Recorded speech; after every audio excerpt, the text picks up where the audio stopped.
Very good morning, ladies and gentlemen, to us live here in the UK and to our colleagues joining us in the virtual space, as well as our colleagues joining us live in Stockholm in Sweden. It's an absolute pleasure to be here this morning, and not just for me, I'm sure for all of us as well, because, hey, we're out of the house. And that's like a really amazing thing at some level. And there's no Zoom in sight for us here in this room. It's just really, really tremendous. So welcome then to, as you've seen from the video, our IACC Europe Knowledge Festival. And as I say, our first opportunity to come together since way back in 2019, which feels like ancient history when you think about it now. It seems like a very, very long time ago. So I'm delighted to be here because I know that we've got a great afternoon and morning lined up for us in terms of the stuff that we're about to do. But for me, as a conference facilitator and keynote speaker, I've been fortunate to have worked at over 2,700 odd events in 46 countries. Mainly live, although last year was a bit strange. I had 12 hotel nights away from home last year, as opposed to the average 186. So it was a bit odd. But for me, as a business speaker and facilitator, I think that, A, it's a pleasure to be in such illustrious company as yourselves. But really, in my regard, I've always had a keen interest in improving the way that our conferencing and eventing industry runs. And having been in it for so long, I feel a bit like a dinosaur myself sometimes. But having been in it so long, I've always learned that what we need to do is up the amount of excitement and interest and dialogue and all that good stuff to build better events. And I've tried to work on that most recently in the past few years with my clients. I talk to my own clients about a new concept called FIA, which I developed on my own just because there was nothing better to find at the time. And if you bring up the next slide for me from our production hub in Belgium, I believe that we should be fueling excitement and interest about conferences in advance. Because we all know, let's face it, there is delegate fatigue. Long before there was Zoom fatigue, there is delegate fatigue. And you know the reason that a conference is different to a concert. Because at a concert, everybody wants to sit in the front. And I noticed most of you wanted to fill up from the back rows here this morning as well, so guilty as charged, right? What we need to do is fuel delegate excitement. They were bored coming into events, not only in the virtual space, but particularly in the live event space. You know, one gentleman once said to me, there's no point in me going into an office to sit and send emails all day. And there's no point in me going into a conference to sit and listen to my boring executive speak all day. I can do that literally with a computer screen in front of me. And I understand what that means quite carefully. And I think that what we ought to be doing, and we'll be talking a lot about that as we run through our event today, is that we've got to be looking for the little nuggets of interest and excitement that we can mine that even get delegates excited before they come to an event. Short-based video clips, infographics, because, hey, nobody wants to read anymore. We need to send them agendas that look interesting to them. And we know that the majority of them want to come to an event because they love the idea of networking more than listening to the keynotes. And literally at that level as well, what we've got to make sure that there's enough time for them to do that. You know, you can't put 200 people in a room and give them 30 minutes for a tea break. It's impossible for them to get out of the room and back in that time alone. And, you know, I've often seen conferences where people have done that, and it's like herding kittens back in once the tea break is over. And keynotes, let's face it, the average Netflix documentary today is 45 minutes. That's as long as an old-fashioned keynote. You know, and they've got budgets of millions and casts of much better looking people than people like me.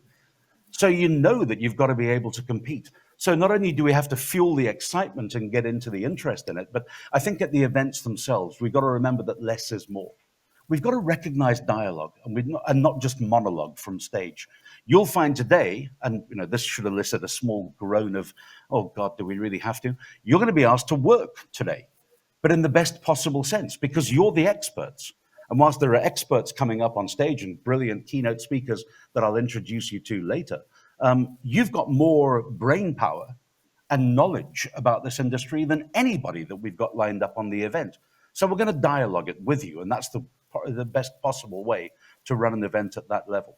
And afterwards, when the event is over, instead of just lowering the banners and adding up the bar bill, doesn't it make a lot more sense to have got short-based video clips or develop little infographics of the nuggets of information and to send that out to the delegates, possibly even to attract them to the next event if it's a generic one, or just to give them the information they require at their own business levels.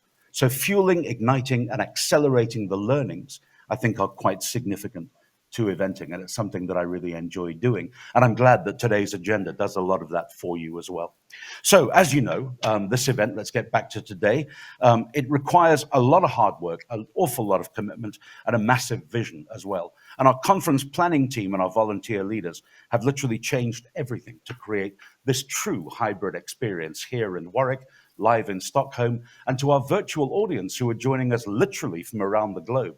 There are some Americans. Good morning to you, and it's very good morning because it's significantly early. That's dedication for you. Some of our American colleagues are already up and about. We've got delegates, though, from all over the world joining us on the virtual pod. They will be staying with us, by the way, during the English end of the broadcast rather than jumping between the two when we get to our work sessions and everything else as well. So we've also got pod facilitators to help us get through here in the UK. Rachel is here, and Rachel Bartlett will be taking us through some of the facilitation work that we've got. She's incredibly nervous, so be gentle with her. Over in Stockholm, we've got Sebastian Tarkowski. Well done, Sebastian. Welcome to you as well. Nice to have you with us and running the events for us live in Sweden.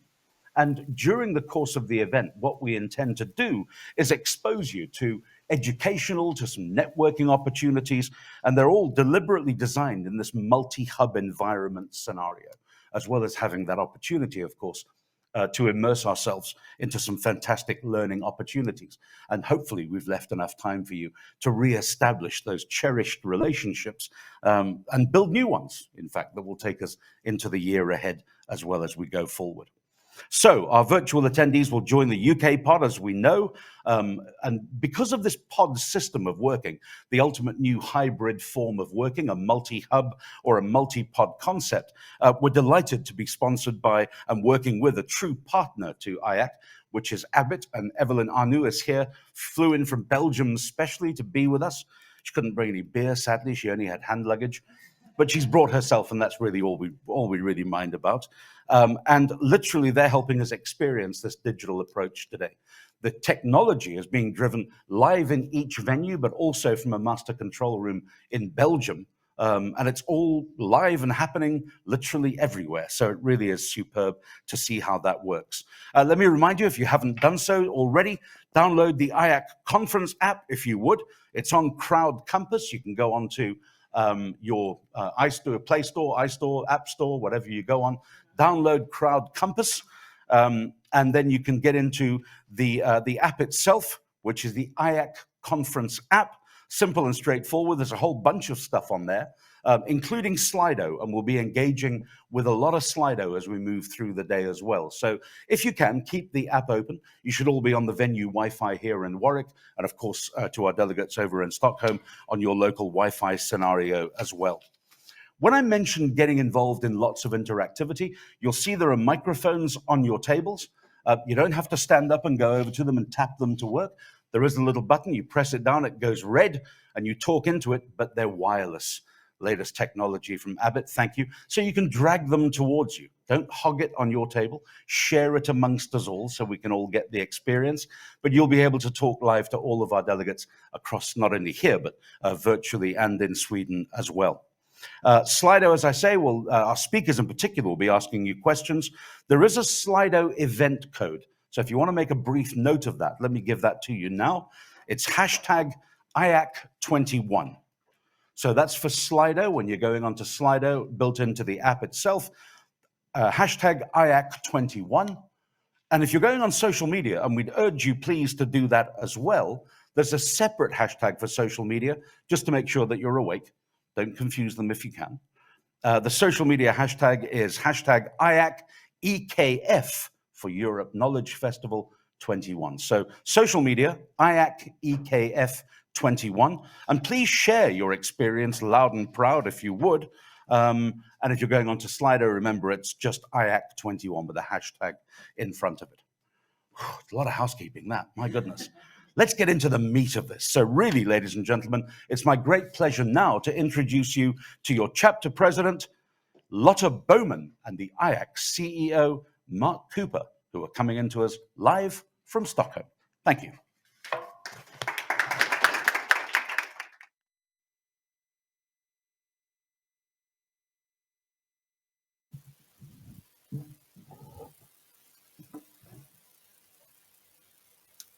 Well, good morning, everyone. From beautiful Skogshem and Vik, we actually have the sun coming out this morning, so we're so happy.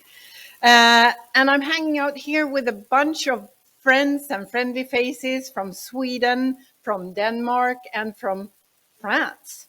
And I also like to welcome all of you over there in the UK. And across the world, of course, for those who are up early this morning. I'm also so thrilled to be joined by Mark, and also our pod facilitator for today, Sebastian, is here with us. And a big hello to you, Rachel. Good luck today over there in the UK. Let me give also a big digital welcome to our technology partner, Abbott. They have an expert production team making this multi-pod location IACC Knowledge Festival possible today, and we hope it will work out for us all in the best of ways. Such a huge amount of work has gone into making this happen, and we are, of course, so excited about the long-term partnership with Abbott as well. So thank you now, Evelyn, wherever you are over there, and Jochen and Philip. For those who are joining us virtually today from across Europe and the US, we welcome you and thank you for joining. We send along some special hugs here from Sweden and from the UK, and we hope you enjoy your day and next year that we can see maybe in person. Wouldn't that be something?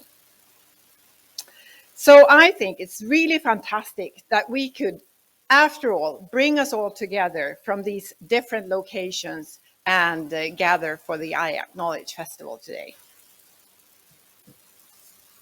Mark. Wonderful. Hi, Lotta. We are back together again. Isn't it amazing? When I saw the opening video and I saw those happy shots from our previous IACC conferences over the years, I got more goosebumps than I did watching Get James Bond 2 weeks ago. That's how excited I am. But we are back. We're back differently, and we're back digitally as well. It's a little bit different, right? Everything has changed except that hospitality piece. There are conversations that we're going to have today that, yes, we could have on Zoom, but we wouldn't have on Zoom. Think about that. That's the magic of us coming back live. Let's put the heart back into hospitality. That's going to be so important for our future, for conference centers around the globe, for us bringing our families back together to recreate those cultures that have been magical before 2020. We're all here, ladies and gentlemen, today, not only to get back together, but to take calculated risks together. Taking risks on your own is brave, yes, but taking risks together as a community, you know, we can take bigger and bolder steps forward if we just keep learning from each other. And I saw so much of that learning from each other in March, April, May, June, every moment from when this pandemic hit. We started talking, we kept learning from each other. So, ladies and gentlemen, today is all about transformation, and I am excited about the transformation we've got ahead of us. Lotta. I also feel, I have to say that I feel so incredibly proud to stand here with you all today, after a time none of us has seen in our careers. The power of this IACC community is really, really strong, including all of our board members and volunteers, members all over the world. IACC to me is all about the networking, and it's all about the looking out for new trends. And it's also learning from each other and sharing knowledge, just like the Knowledge Festival wants to stand for. I cannot really imagine how I could have led my business through the last 18 months without the support from you all, helping me to go on and look forward, most of all. So thank you for that and bringing in the joy to this tough times that we've passed. Thank you also for joining and showing up today. it's not so easy these days to take a day and really invest in yourself. But it's so nice to see you, even if you're here virtually or in person, to mark just another step in the right direction. Now it's also time to stand up if you have served on one of our volunteer committees and board of directors in 2020 or 2021. So please do, if you are here. Volunteer committees, board of directors. Okay. A round of applause now from England, UK, to everyone. And thank you for all you do for your colleagues, for your industry, and for IACC.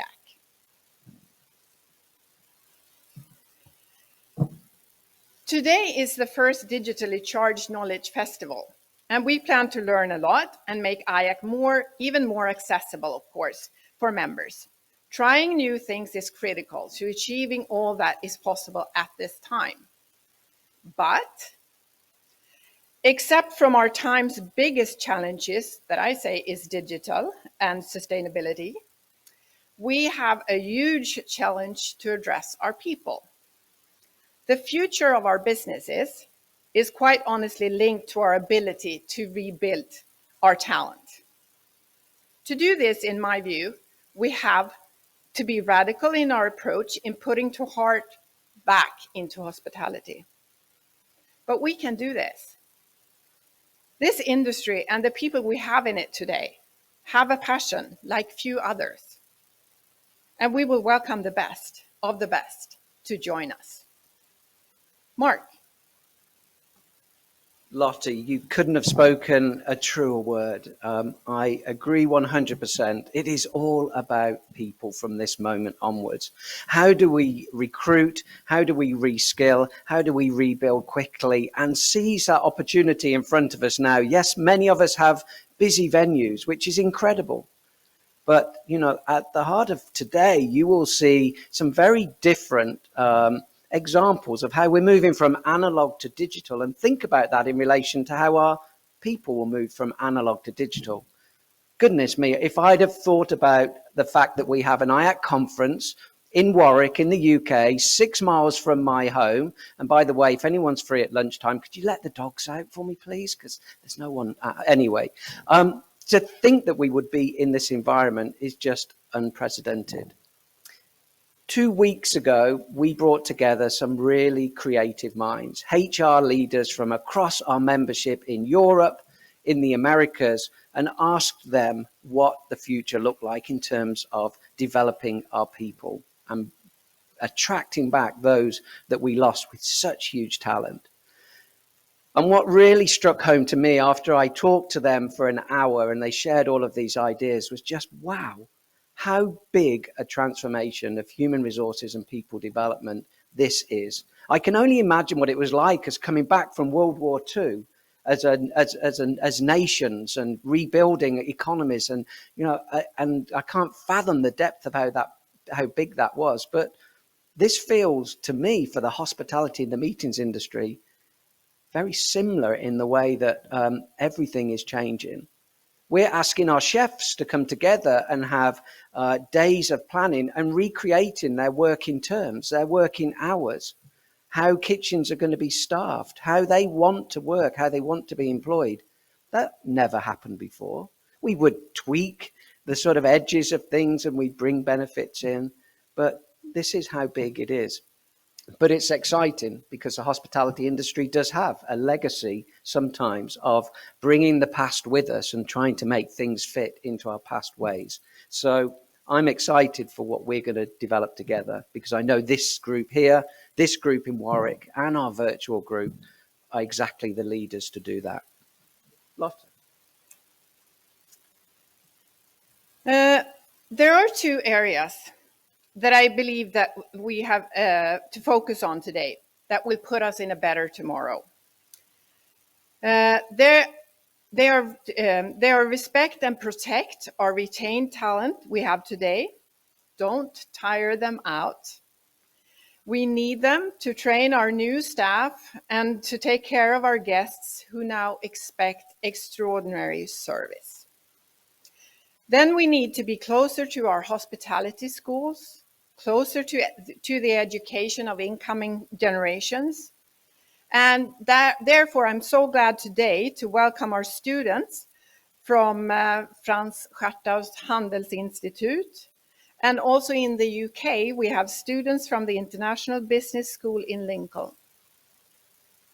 And especially let me ask my colleague and friend, Dean Susanne Gustafsson of the Hospitality School here in Stockholm, about the importance of raising awareness of the meeting industry to our future generations.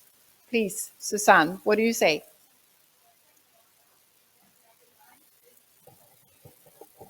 And to meet all the other participants, because the key function of the higher vocational education system in Sweden is that we need to have a strong connection to the business. Higher vocation education is tailored to evolving marketplace situations. The range of programs and specializations will therefore change over time. New programs will start and old ones will be discontinued as market changes. Only programs that meet industry's needs for qualified workforce are approved for continued funding. The situation we have had since March 2020 has been, as for all of you, a roller coaster, but in a different way for education. When the unemployment rose early, we were granted more fundings from the government, and the spots were filled up immediately. We felt that we could be a real help for the industry. Later, during the pandemic, we were asked to set up shorter programs to help the industry with specialized competence. We put hard work into this, but the programs, when it comes to financing the hospitality industry, were outconquered by the health industry. During the circumstances, this is of course understandable. To summarize what has happened, the first year we still had a lot of applicants to different programs in tourism and hospitality, but this year it's different. There have been a decline in applicants and we have empty student spots. The marketing we do as a school can't compete with the avalanche of bad news surrounding the industry. So let's come together to encourage our current and future stars to seek the proper way to bring us forward into a brighter future. Perhaps some of you would like to take part by giving lectures, joining in projects, or by offering work placements. The best way to attract new students to schools is that we together can prove the need of educated workforce. We have our success stories. More than 90% of our students are employed in the industry after graduating from our hotel management program. Amongst those who graduated last June, a significant number are already out there and helping the industry getting the business back. Thank you for listening.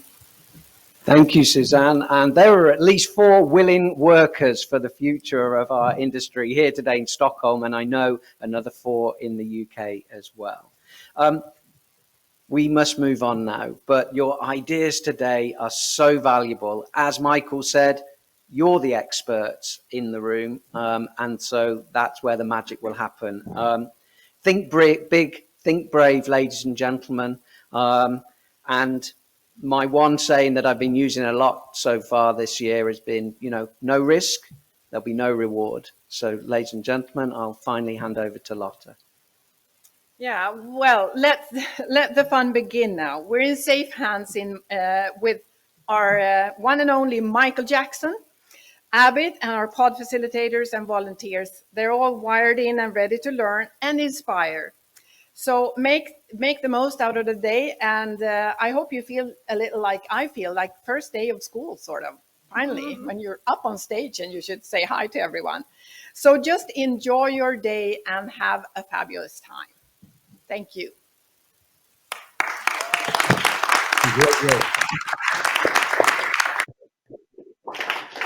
A lot of today is going to be about working on your own scenarios, thinking about how we develop the industry ourselves and our people.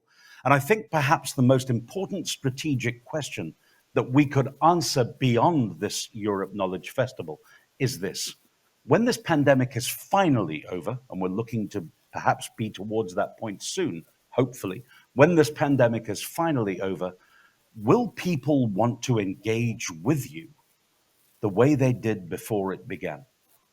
And I think you're already assuming in your head the answer has got to be no. You're going to be responsible for shaping the direction of our industry and taking it into a brand new direction. And as Mark said, you've got to do it. No risk, no reward at that particular level. So what we're going to do now for the next 30 minutes or so is hand the floor back to you, ladies and gentlemen, with our representative pod facilitators, Rachel here in the UK and Sebastian over in Stockholm. And what we're going to ask you to do is think about saying goodbye to yesterday and hello to a brand new tomorrow. How do we do that? We're going to pose 2 questions to you. And the 2 questions are, firstly, what are the ultimate things that we've experienced in the recent past? And I'll go over this in a second again. The ultimate things we've experienced in the recent past that we want to let go of completely, that we want to say goodbye to once and for all. So what have we experienced recently? We want to get rid of it completely. That's going to be the answer to question 1. And when you've worked on that collectively, and Rachel will take you through that here in Warwick in just a moment, Sebastian simultaneously in Stockholm, our virtual audience will follow us here in the UK. And you're welcome virtually, by the way, to contribute on through the app in terms of your answers as well. And we'll keep an idea on what you're submitting from a virtual perspective. The second question is, what are we then going to say to people, ultimately, who need to know how to let go of these things? What are we going to say to people who've got to let go of these things? So what are the things we got to get rid of, say goodbye to, and what do we ultimately want to say to people to help them get rid of those things? So what we're going to do is pair up, and I'll let our facilitators both here in the UK and in Stockholm now take over and explain how they'd like it to work. A big hand, please, for our facilitators locally and in Stockholm as well. Right, so I'm on standby to help you for whatever you need, Rachel, don't worry. Sorry, is that me feeding back? So I hope you've all had your coffee, and I hope you're all ready and raring to go. What we'd like you to do is to get into pairs. Doesn't really matter who the pairs are or where you are, but you need to think of that word, that first word or phrase that you want to get rid of from the past. Then what you need to do is, once you've agreed on your word between the 2 of you, you need to join with another 2 so that you make a 4. And then you need to agree your word or your phrase in that foursome. And then we'll join with another 4, so we get to 8, and so on until the whole room can agree on one word or phrase that you want to get rid of. Does that make sense? Now, we're a little bit behind, I think. So we'll do question 1 first. Do question 1 first, then we'll come back and we'll do question 2. Does that make sense? We are needing to catch up on a little bit of time, I think. We've got 30 minutes for the exercise, 15 minutes on the first one, maybe 15 minutes on the second. So let's do 2 minutes first. You get into your pairs and decide on your first, and then you can, as quickly as you like, get into another 4 and get to know each other. Yeah, we'll tell you how to do it as we go.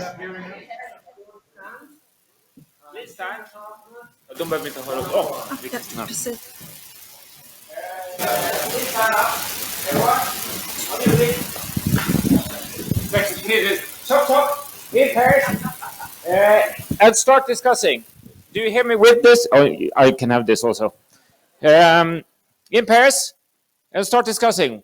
First question, what is the experience you recently had in the recent time that you want to get rid of, that you want to say goodbye to? Agree on one thing in your pair, and then we'll move along from there. Two cloths over here. No. Word between the 2 of you as quickly as you can.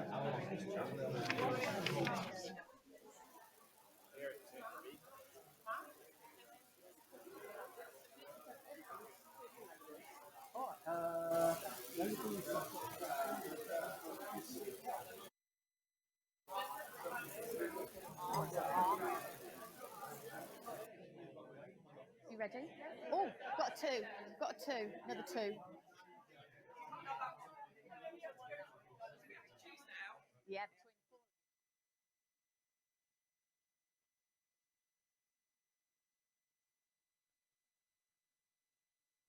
So there should be 4 of you. Stand up and move around, please.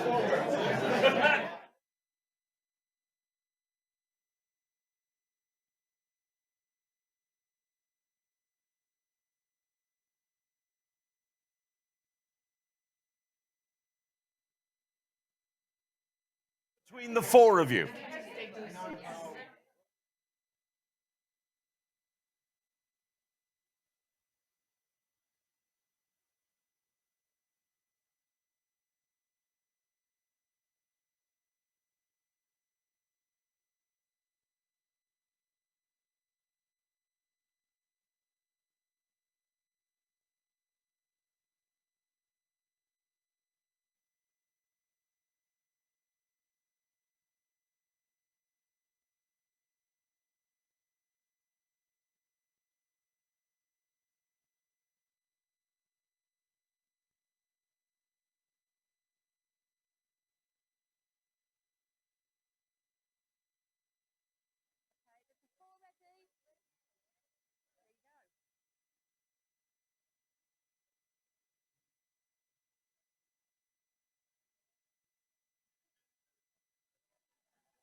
Join an 8? No? You're ahead of the game. Agree on it quickly. Four of you get one idea and then go and join a group of four others. So now you need to be 8. ready? You'll need to stand up and move. You can come and join this lot. Hurry them along.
Don't they?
Now that's so we've got a word for the first one.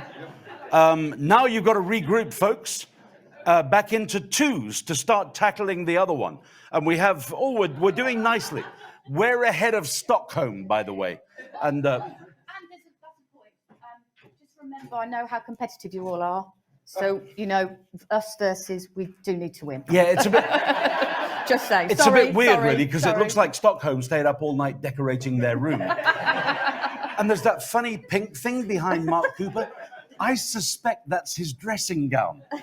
Right? But let's not say anything to them when they hear that. Right, but let's move on to that second word then. Or the answer that we need. What do we have to say to people who've got to let go of those things that we've come up with? What do we have to say to people to encourage them effectively to move on? I guess it's a good way of looking at it. Let's start again, Rachel, over to you and the team in pairs. So back into your pairs. If you think of that phrase, this might be a little bit more tricky because you've got to think of you know, a sentence or some words that are actually going to help your colleagues or your peers get out of and over that word or other things that you're experiencing at the moment. So back into your twos to think of your phrase. And then if we follow the same process that we've just done, you are superstars because you've clearly done this in no time at all. So let's do it again.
Oh, we're getting creepy again now. What's wrong with this guy, right? Would you mix and mingle? Get them to stand up.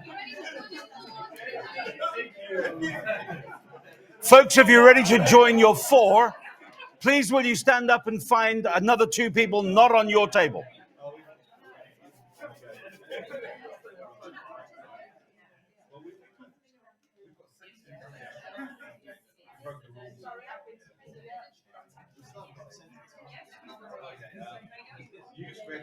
Let's move around, guys. Let's move around, please. Find another couple not on your table.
Right, everybody ready to move again? Are you a 6?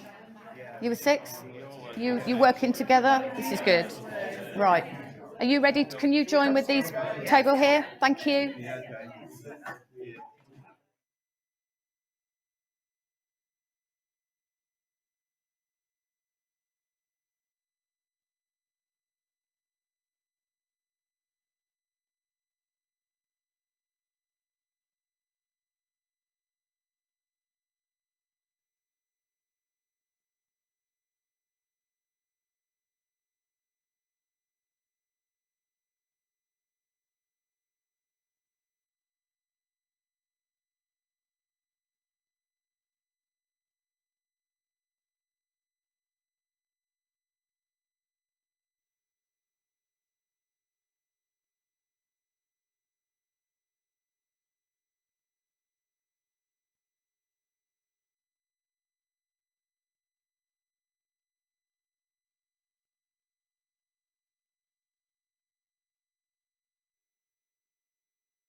Can you two groups join? Pretty please.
You need the two groups to join. I know that's a bit of a, but let's get into a group.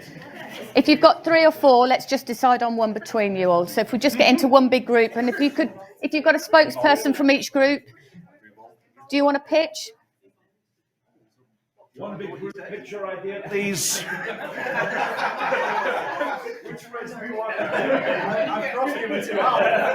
Right, let's hear one person. Are you going to pitch?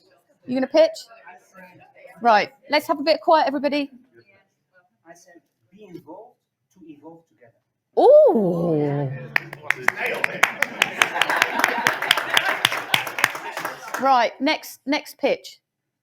Anybody from this side of the room? I know we had a nice talk about tenacity over here. Yeah, I don't think we actually came up with a phrase or anything. It's more just sort of the odd words as opposed to a very wonderful Eloquence.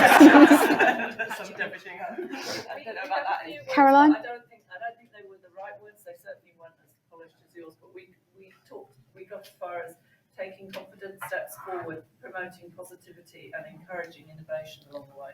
Oh, I think that's very eloquent. I think self-belief is key. Believe in your product, believe in yourself, and installing faith and trust back to the consumer, and getting that confidence again back to market is really key. And that's obviously going to take some time, but not following the crowd, not being a sheep. Don't follow your competition, but strategically think on your feet. And adaptability is key. And as I said, tenacity. So go for it. Don't be afraid. But easier said than done, isn't it? So can we just hear your two again? And if there's something we can sort of a hybrid of the two. So can you just repeat yours for us? Yes. Please, if you can remember. Be involved to evolve together. Okay, be involved to involve. So could we add on something in terms of the, Caroline, yours? Yeah, I don't know. Ours was taking confident steps forward, promoting positivity, and encouraging innovation along the way. That's slightly different, but yours is snappy. It's good. What was the very first one again? Be involved. To evolve together. To evolve together. Okay, thank you. I'm just scribbling notes down. These are great. And the second one was a bit more about confidence. Yeah, got that.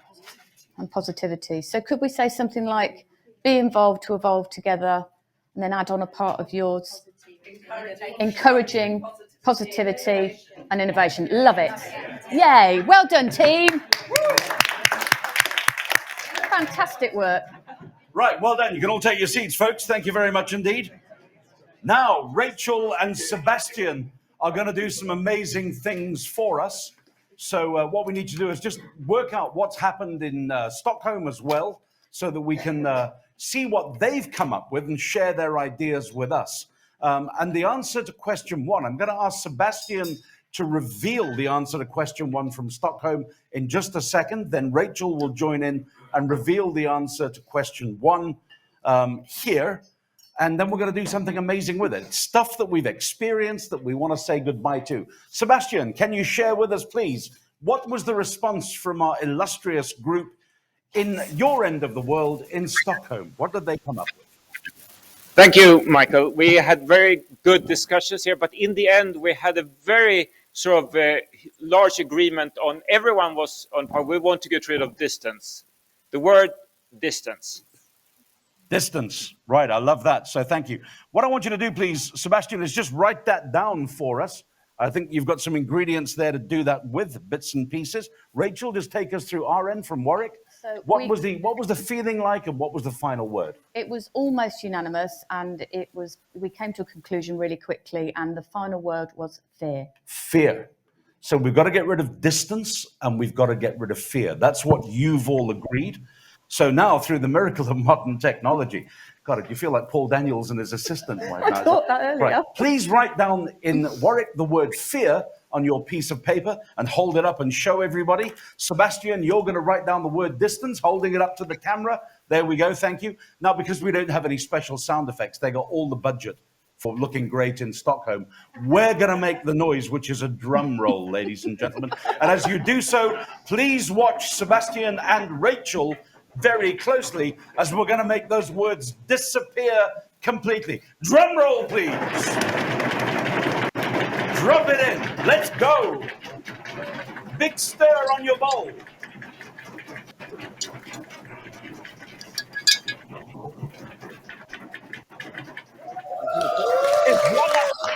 And hold up your bowl, please, Rachel, if you will. There we have it. Fear and distance have gone forever. The paper is dissolved before your very eyes. Wow. You can tell we had a big budget for special effects on this one. But I bet you've never done that before. All the other words, please write them down and eat your own words, please. No, don't do that. Let's go back to the second question. What must we say to people about letting go of those things to help them let go? Sebastian, what was your answer from a Stockholm point of view? To be honest, I found that the groups had they were struggling a bit more with this. And I had a very insightful comment from one of the pairs who said, well, we want to say just get rid of distance and just let everything go. But the problem is that there is still a risk that situation will change back to worse again. So we can't just be sort of without any responsibility and carefree totally. But with that said, we still managed to agree on almost like a slogan for the future. And it goes something like, reduce distance, increase curiosity, be brave. It's worth it. Wow, and I love that little dedicated punch at the end there. It's worth it. Have we, however, in Warwick come up with something that's even better? You don't have to dissolve this one, but if you've written it down, Rachel, to help yourself remember, that's even more brilliant. Well done indeed. So what did we say here in our room? What is the ultimate phrase that we need? So there was a lot of words, there was a lot of encouraging words, there was a lot about tenacity, about bravery, but what we came up with in the end was to be involved. No, sorry. Yes. To be involved, to evolve, with confidence, Together. positivity, and innovation. Be involved to evolve together with positivity and innovation. and that is nicely written down. Well like done on that? your large piece of paper. Right, a big hand to both of our groups. Let's applaud each other. Thank you very much. And I'm going to hand over in just a second to Peter Alliotz, who's going to join us virtually. He couldn't be either in Warwick or Stockholm today, but he's waiting patiently on a link to talk to us in a second. But just to give you an idea, I don't know how many of you watched the Americas version of this event a few weeks ago. And I was kind of gripped, even though it was strange hours for us to watch it in the UK and Europe. But watching your American colleagues, this is what they came up with. They said the things that we've experienced in the recent past that we need to let go of and move confidently into the future were fear, there we go, uncertainty, normality, tradition, the past, uncertainty, anxiety, and habit. So very similar in terms of your thinking from the words that I heard you develop. And what did they want to say to people who must let go of those things? Be adaptable. Change is good. Have confidence. Trust each other. I love this one. Hug the cactus. Right? I mean, I've never come across that phrase in my life before until I heard. I nearly fell off from my Zoom camera. Hug the cactus. Let me explain. I'm not a vegetarian. In my world, that means eat the frog. Right? So be it. So I apologize to all vegans amongst us. But if you're vegan, hug the cactus. And if you're not, get out there and damn well eat the frog. Don't hug the frog, because that'll confuse everything. Together, they said in America, we can evolve into a strong future for us all. Let's roll with the punches and, most importantly, have a sense of humor. So there we go. Let's hand over to Peter Alliotz for a moment. He's joining us live on screen. Peter. Hi. Good morning, everyone. Nice to meet you all virtually. Did we just decide that we will get rid of distance and fear? Wow, you just made my weekend. Great. Thank you very much, Michael, and obviously also to our pod facilitators, Rachel and Sebastian. You have definitely fueled our excitement this morning. Let's give them another round of applause, please.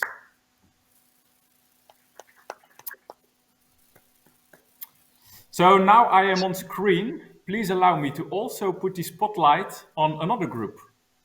Association conferences don't happen by simply hiring conference planners to put together the event. And IAC is no different to that. The annual conference planning committee is made up of member volunteers who are already very passionate about staging incredible conferences. I am sure that today, wherever in Europe you are, you will have a very inspiring European IACC Knowledge Festival. And today would not be possible without our fantastic International Conference Planning Committee. From the bottom of my heart, thank you to our conference planning team. And let's give them as well a round of applause, please.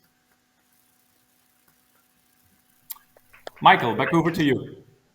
Thanks very much indeed, Peter. And now, ladies and gentlemen, for those of you who are keen agenda watchers, we've just saved you an extra 60 seconds on the networking break. So you have 31 minutes.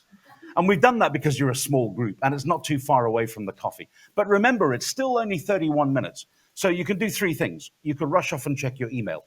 You could network, or in fact, four things. You could go to the bathroom. You could grab a coffee. Just choose two of them, but choose very carefully because we're in for a long haul up to lunch. So coffee break, through the doors, downstairs, all the way down, and we'll see you back here in 30 minutes and 30 seconds now. Thank you very much.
sure that we're ahead of Sweden in so many ways.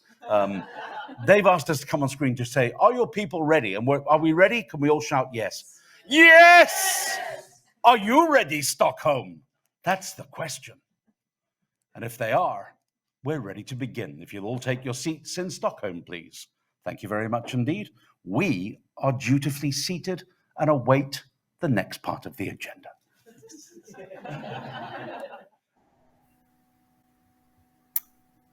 Hello again, dear friends.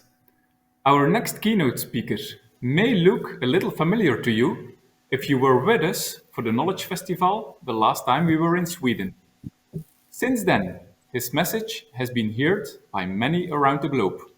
As he built a global business that you may think now, he foresaw that we would endure a new way of working in a global lockdown.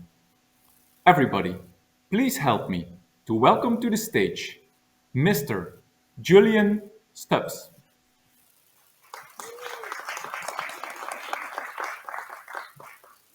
Great. Well, thank you everybody for that warm introduction. I know and love IAC, so I think I do this, yes? I know and love IAC, and been working with you guys for a few years. We work with you in the UK as well as here in Sweden, Sigtuna och Höjden, so we know a little bit. I was really enjoying your slogan. Who can remember it? So there's a thing about slogans. They've got to be true, they've got to be authentic and interesting and memorable. And if they're not, they're worthless. I spent half my life working on slogans. And just for our Danish friends, there's certainly one there. A few years back, I worked on the branding of Stockholm, the capital of Scandinavia. That really pissed the Danes off, I'll tell you. And the fact is, I think what you just developed is the ingredients for a slogan or a tagline. It's not the tagline, because nobody will remember it. That's the problem. But it's actually very good ingredients. It's what you would take forward into a creative process to figure out how do we encapsulate that. And the great thing about capital of Scandinavia, I mean, Sweden's not a country, so it's a ridiculous idea, but everybody understood what it meant. And so really that's what you're looking for. But anyway, very interesting exercise. Anyway, I'm Julian Stubbs. I'm going to try and talk to you for 45 minutes. I think that's a long time. You know, my own parents wouldn't listen to me for that long. So I think we're going to be doing well. Anyway, I think to really look forwards, you've got to go backwards a little. And so my question is really, what happened?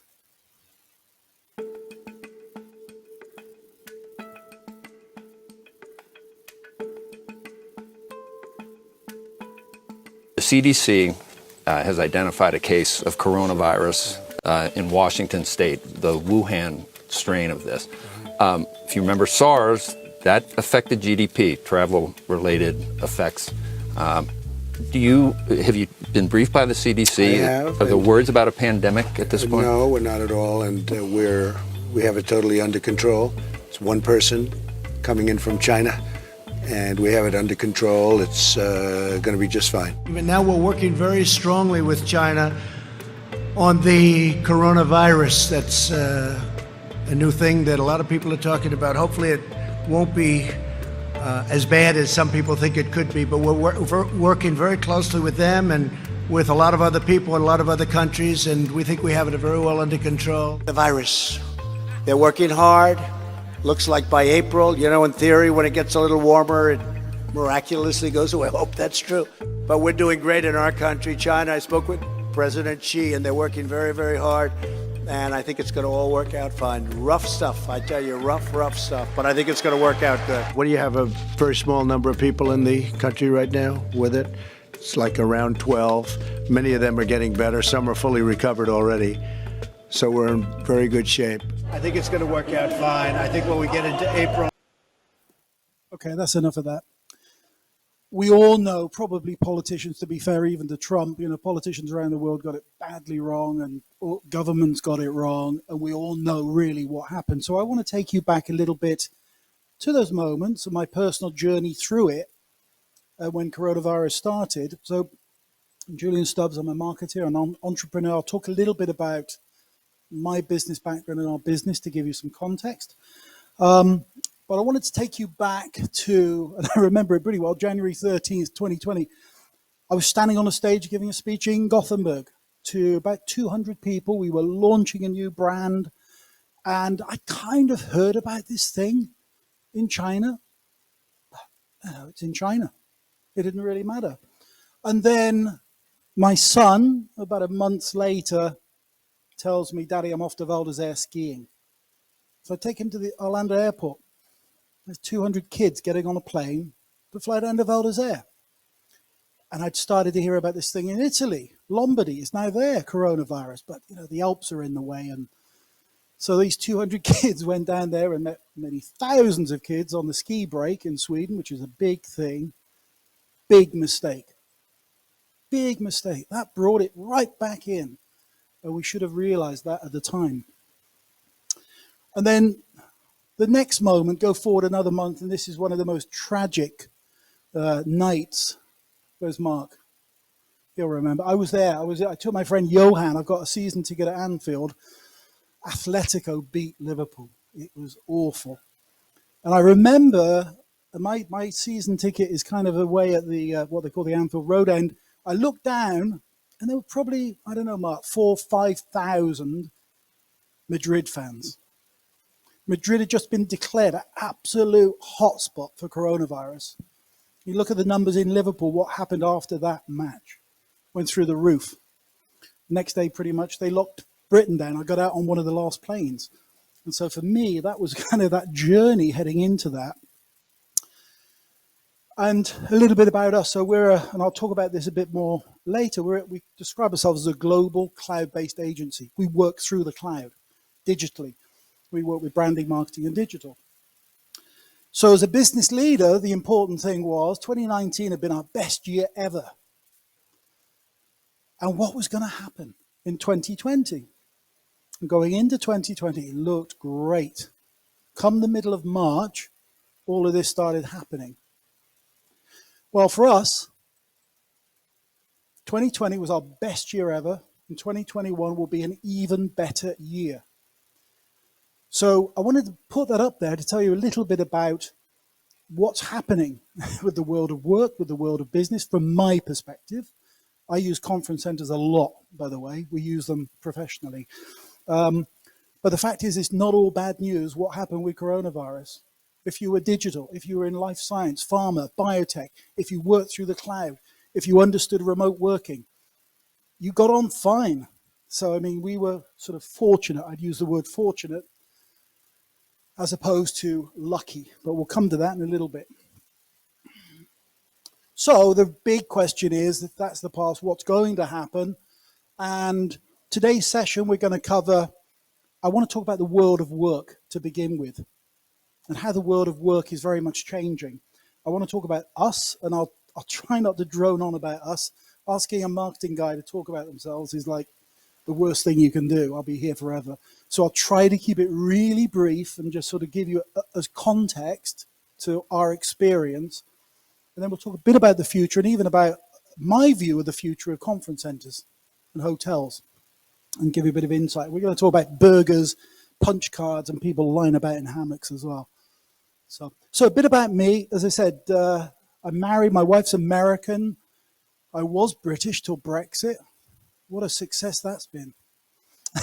We should send food parcels, by the way, to the UK. I must remember. But anyway, so I've got a Swedish passport. I've got a British passport. Live in Sweden. My wife's American. Most importantly, when it comes to identity, I'm a Liverpool fan. I'm a Red. And I was there in Madrid when we won the Champions League a couple of years ago. And my wife is an amazing person in many ways, not just professionally, but who knows what a Dalek is in the room? Anybody got an idea what a Dalek is? Certainly the Brits would know. So when I announced to my wife I bought myself a Dalek, she forgave me. It's like, yeah, anyway, so there's my Dalek. Google it and you'll find out what it is. And I'm founder and chairman of Up There Everywhere. That's what I do professionally. And as I said, I get to work with absolutely fantastic brands around the world. I've worked on the rebranding of Technicolor, which I'll talk about a little bit later on. The Hollywood movie brand. At the end of every movie, you saw made in Technicolor. I got to work on that, the rebranding of it. The Nobel Peace Prize concert. Luckily, Marketing Liverpool as a client, I work with them. And then, very importantly, and again, the Danes will love this, and Norwegians, work with the branding of Stockholm as the capital of Scandinavia. So when you arrive at Arlanda, all of those famous faces, that's been part of the campaign. Cheapest thing we've ever done. It was white space. It was walls. And we just put up famous Swedes who had an association with Stockholm. So sometimes great marketing doesn't have to cost you a lot of money. You just got to think about it.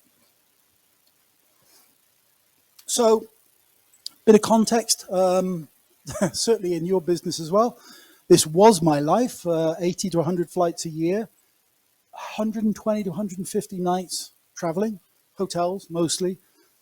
We run about 50 workshops a year. We're doing one of these a week somewhere in the world. I've got every card you can imagine when it comes to, obviously, I collect points. And then last year, I think I took 8 flights in the last 14 months. That's the difference. And I can tell you right now, I'm not going back anytime soon to 100 flights a year. I don't need to. I'll probably get to half of that, maybe. But I am certainly not going to be back at that volume or the same volume of hotel nights or whatever. We've run about 25 workshops in the last year, online, obviously, but what I see coming is a hybrid. And so I think that is the reality, and we'll talk a bit about that later on. So about the world of work. So we're all going back happily to the office. Is that right? Gaan ook veel volwassenen voor de eerste keer terug naar kantoor. Ik wil niet. Allee, je gaat alle vriendjes terugzien. Luc, Rita, Mark. Ah, kijk, daar is Steve van de accounting al. Heb je uw broodjes? Ja. Hier nog een koek. Ah wel, ah wel, ah wel. Dag Frank. Wat zeggen we dan? Dag leidinggevende. Dag leidinggevende. Hij is een beetje zenuwachtig. Ik ben eigenlijk ook een beetje zenuwachtig. Maar we gaan van alle toffe dingen doen vandaag. We gaan spreadsheets maken. We gaan vergaderen over de kwartaalcijfers. Ik moet trouwens ook weg, want wij hebben WO en de nieuwe themakaft uitgelegd. Ah, voilà. Zie. Zeg, wie heeft er zin in een lekker tasje koffie? Kom.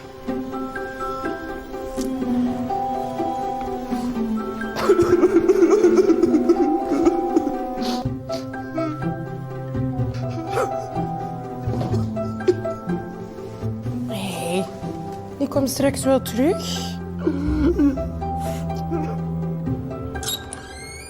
Tot morgen. Tot morgen. Tot morgen. En hoe was het? Superleuk. Kijk, ik heb het vergaderrapport mogen uittypen.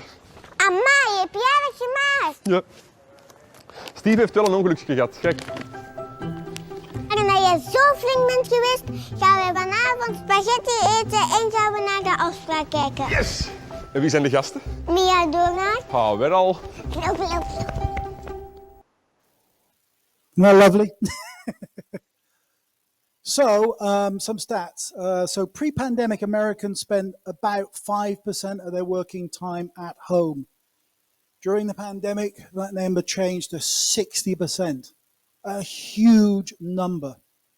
And I think the pandemic has changed attitudes to work and how we work. And I'm hearing it all the time in meetings I'm in with clients. Things have changed.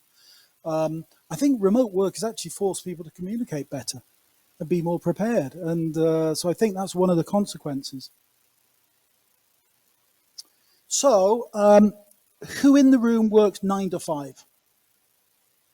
I don't know about in Warwick, but I don't know anybody who works 9 to 5 anymore. That is not the world we live in.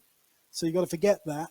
So when Mark sends me a clip about Liverpool, 9:45 in the morning, guess what? I view it then, and I'm at work. However, 9:45 at night, when I've got a client wanting an email response, I do the email. The world of work and sort of leisure has just merged. And that no longer matters in that context of being at work. You're always at work, but equally, you should be able to decide when you want to take time off. And it's up to the individual. It's a self-responsibility thing, which is really critical. So I think the world of work has changed enormously. And employers having the right attitude to it, employees being responsible in the right way, that's what will make it all work. So it's a very, very interesting moment. So this is going back, 9 years. I wrote this book called Employment, Living and Working in the Cloud, all about this. I mean, nobody knew about coronavirus or the pandemic, but it was, we were going to found a new company and we wanted to set a company up in a completely different way.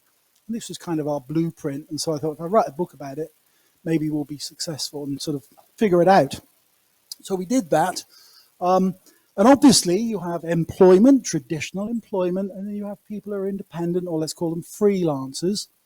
And I think in both of those situations, there's some benefits and there's some negatives on both sides.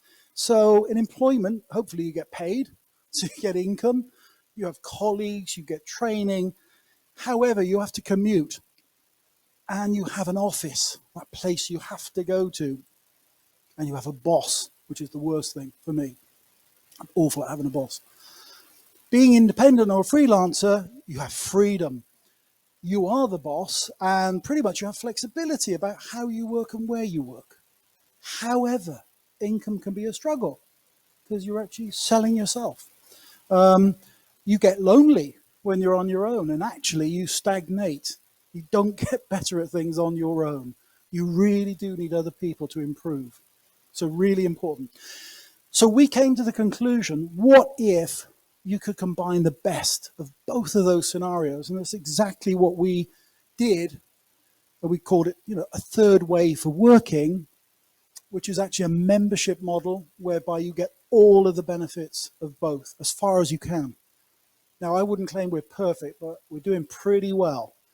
And the model has worked and it's scalable. And we're scaling it all the time and investing in all the things we need to invest in, training, meetings, actually, to stimulate people. So we've looked for that third path, and that's what the book was all about. So some elements from the book. Firstly, in the modern world, it's not about how big you are. It's about how connected you are. That's the thing that brings power, connections, and being connected.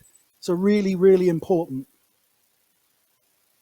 Traditional office, well, where is the office today? It's my PC, my laptop, my Apple.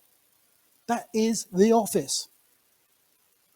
Now, some people talk about digital nomads, and I've written blogs on digital nomads, and the truth is, all of the people who work with us are not digital nomads. I have tried lying on a beach and working, and I fail. So for some people, maybe it would work, but not for me and not for people who work within UP. So we've said, okay, they're not digital nomads, they're employees. And they actually do sit in a space and work, but not on the beach. Unfortunately, I don't find it works. And the truth is, as I was saying earlier, it's not 9 to 5, it's 24/7, 365. So last night, I was here, 7 o'clock, on a call with California, new client, they're looking for a global agency. They don't care where we are, doesn't matter. And that's a completely different mindset. We'll talk about a flattened world a little bit later on as well, about what's made that possible. And then you look at the evolution of the employee. Look at that. Those top couple of things, work 9 to 5 in the past, work anytime in the future. Work in a corporate office, work anywhere. Use company equipment, use any device. Connect with any device, provided it's secure. So there's a huge change going on for the employee.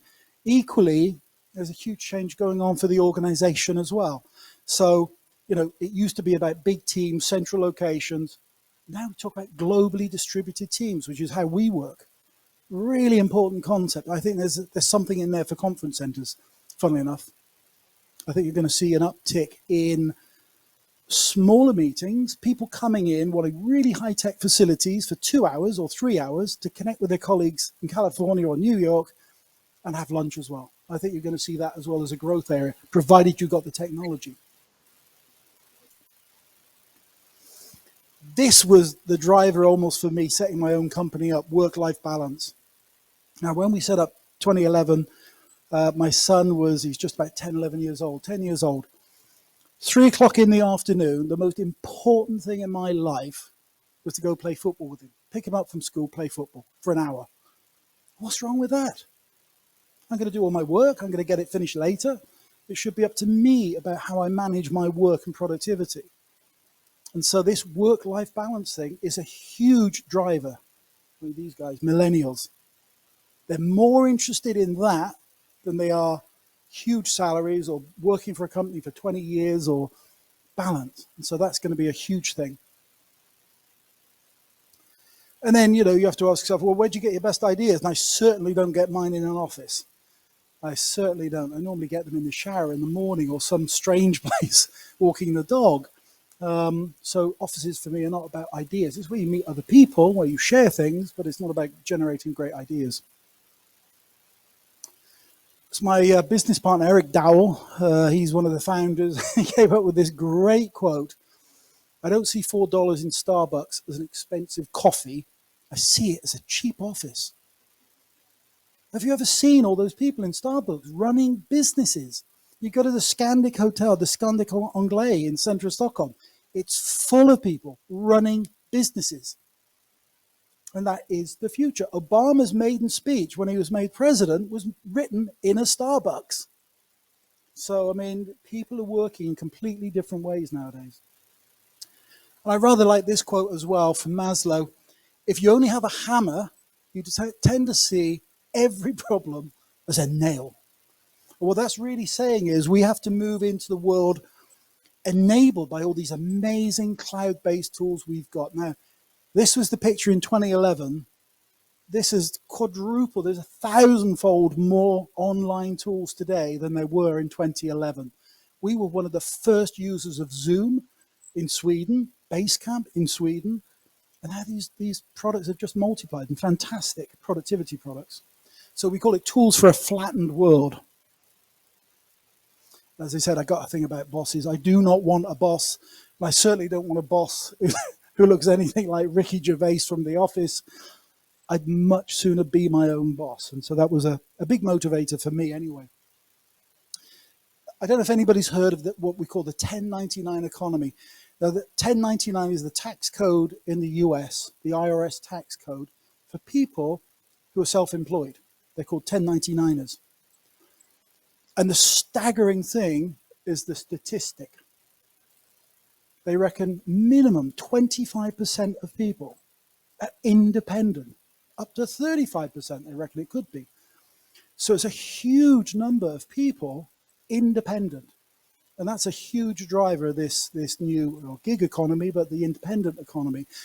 Now, some of those people are the drivers of Uber and Deliveroo or whatever else. However, the big change, they're accountants, they're management consultants, they're creatives.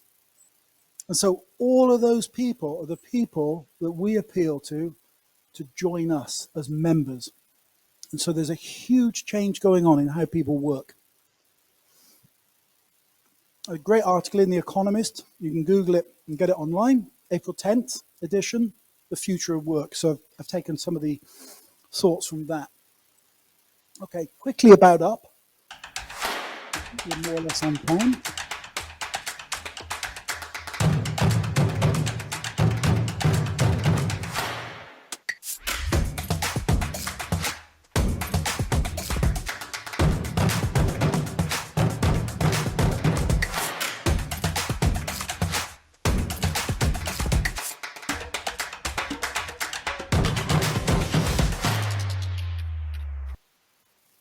So that was a show reel of different films we make. We make about 120 films a year, everything from short web explainer films, simple films, up to TV ads, everything in between.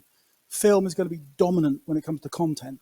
So our content of film is just going through the roof. That's going to be really, really important. So when we created Up, we wanted to create this ideal agency, one that we wanted to work at. We didn't want to put any demand on our people going to an office. We had complete flexibility, work remotely from day one, work through the cloud, and then work with like-minded people and think globally because we believed the world was flat.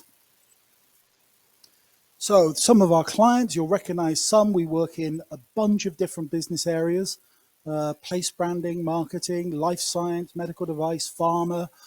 Malwarebytes is a software protection service in California. We did TV ads for them. So we work in a very, very broad section of businesses, and we're right across Europe, and we're on the US East Coast and West Coast. And just some of the work, I won't go Polaroid, if you remember them, they're back. This is work we did for them. We run a ton of social media campaigns. This was one for a brand called Restylane, which is an aesthetics product. There's another of their products for a global campaign. And then we design about 30 websites a year. So we're big into website design as well as e-commerce design. That's gone through the roof in the pandemic. Everybody wants to buy online. So some facts. We were founded 2011. We focus on 7 business sectors. Revenues are about $10 million. But how many employees do we have? We have no employees, not one. Even I'm not an employee. I'm a member of an organization. We believe for our model, that's our future. And we like it. It's super cost effective and super flexible. That's the reason we created it. And the belief that actually traditional employment was very much a thing of the 19th century. It was that clocking in card, going into factories. It was the boss watching you as you worked. And, you know, modern society, and certainly in the business you're in and we're in, it shouldn't be like that. There needs to be new rules. So we're a membership organization. We work remotely. This is in Palma, 2019. We got 60 of our people together in Palma for a physical meeting, because the fact is, even though everything works online, great, there is nothing like really meeting people. Nothing. And so everybody got to Palma. We had 3 days booked in a fantastic hotel. We kept the agenda really light because we didn't want to overemphasize work. We wanted to emphasize get to know each other. Go out, have a drink and have food, and then we'll talk a bit about work as well. And so very much it was about the meeting and getting people together. So really, really important. And so we've even instigated a few very unique things. Everybody goes through 3 interviews before they join us. Everybody signs a contract. Everybody goes through induction, detailed induction. So it's a huge step away from just being a freelancer. We have writers' courses. We have creative brief writing courses. We have regional meetings. We have global meetings. I was just in Palma last week to plan April 2022 meeting, where I reckon will probably be 100, 120 people. And then we created something, I actually stole it from the airline business, membership rewards. So everybody gets ranked on their revenue, on their engagement, on how much social media they push out about us, how many clients they find for us. So we give them points, and the points translate into income. So we borrowed really from the airline industry. And then our values. This was there at the beginning. The values are becoming more important than ever to organizations who want to attract, certainly, millennials, because that's central to what they believe in. That the organization they work with, the values line up with their own values. That's becoming more important. And I'm not talking about bullshitty values, which you see plenty of those written by corporations. You know, we're going to be decent and everything else. You know, generally those are the companies who then go on to have corporate scandals. So genuine, real values of what do you really, really stand for. Being positive, that's a really important value for us. Positive to our people, positive for our clients. Take self-responsibility. This model is not easy. There are certain rules, and self-responsibility is the biggest rule. And then we want to achieve work-life balance. So just 3 values. 5's too many. You can't remember 5, you can remember 3. So we're keeping it simple. And we have no offices. So what we have, we call creative hubs. And now you all know about maybe offices like WeWork, which is shared office facilities. We will go and take 2, 3, 4 either desks or offices. We'll brand them up. and we'll let our people go there when they want to go there or when they need to meet a client. But we had a sign up in the original hub we had, said, do not waste time, come into the office. Only go if you need to go. But we think it's a great way to work, way more productive. And so remote, that's our Stockholm remote facility there on Grev Turagatan. So we work in globally distributed teams. So what does that mean? Well, that's a real team. So typically you'd have maybe a brand strategist in Stockholm, the creative director in New York, the writer maybe in London, art director maybe down in Rome or Freiburg. That's a typical team every day of the week that works together. And highly connected. They're all sharing the same files, all working on the same client. They probably work on the same client for years. Completely distributed. If somebody drops out, you can drop somebody in and they pick up the files. That's the beauty of it. But last night we had a problem. I turned up with an Apple Keynote presentation, which we didn't have an Apple computer there. We only had PCs. So I sent that over to New York. My colleague in New York, a couple of hours, changed it to PowerPoint, sent it back this morning. That's the way it should work.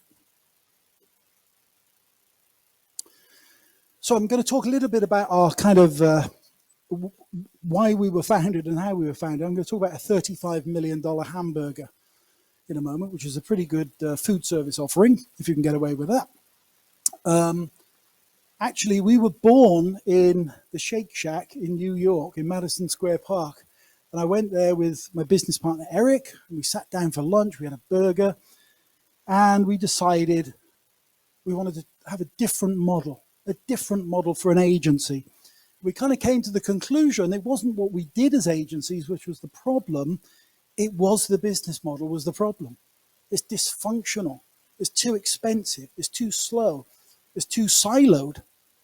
Global agencies tend to be profit centers around the world. That makes them expensive, slow, and you don't actually always get the best team. We wanted to do away with that and flatten the structure. So we came up with this idea of a flattened structure. And about the same time, about a week later, I was back in Stockholm, and I've got a house in Sigtuna, which is sort of 40 kilometers outside of town. Driving into Stockholm to the office I then worked at, I got stuck in a traffic jam. You know, even Sweden has traffic jams. And I was sat there and I was trying to figure out how much time do I waste on a commute? That's kind of an interesting calculation. Because, you know, that commute time, who pays for it? Not my company. I do personally. That's time I miss from my life. It was about an hour in and an hour out, and I did that, whatever it was, 5 days a week. So I kind of did my commute calculation. It's kind of interesting. If you look at the amount of time in your life you'll spend doing certain things, I have to stress these are American numbers, don't apply to the average European. About 25 years sleeping, we know that, and 1.9 years watching TV, well, they're Americans, 48 days having sex. So who is this person? But anyway, and the question was how much time wasted in that car? Well, I figured it out 18 days a year. 18 days a year, sat in a car in a traffic jam or commuting. What a total waste. And in the office I was going to, there were 50 people. So multiply 18 days by 50 people. And it's an enormous number. And we felt that was wrong. And I thought, well, I can think of better ways to spend 18 days of my life. And so there must be something wrong. So again, this nudged us towards this idea of there must be a better way of running a business.